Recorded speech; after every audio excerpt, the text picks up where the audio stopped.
Ito yung ginagawa ko, tinatapos ko yung daanan ng mga kapitbahay ko para hindi na iikot dun sa aking munting kubo at yung aking mga alaga nga ay malalaki na.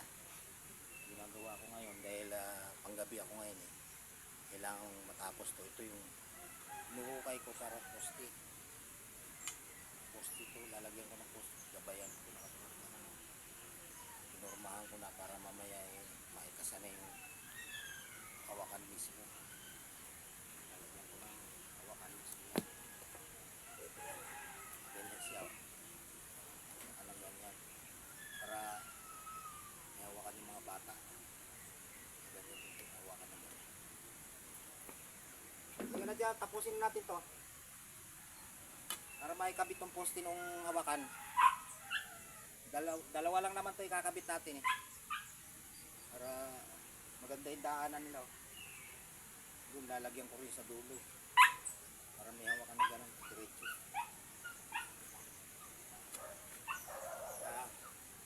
Matapos na yung araw na ito.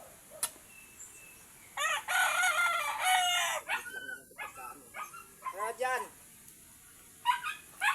kapi ka na ha. Halika na rito. Huwag mo na palakihin niya, malaki na yan. Halika na rito.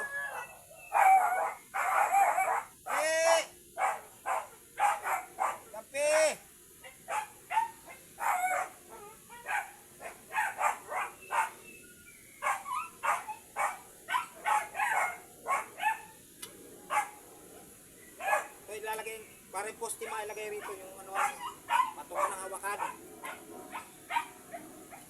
Maipaw na natin yung poste.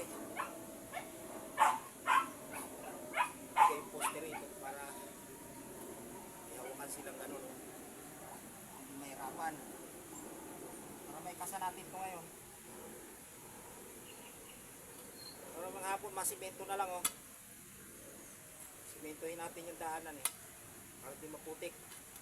Putik po kasi pagka may ganito mag-ambon-ambon, maputik. Hirap gumalaw pagka malusak yung daanan.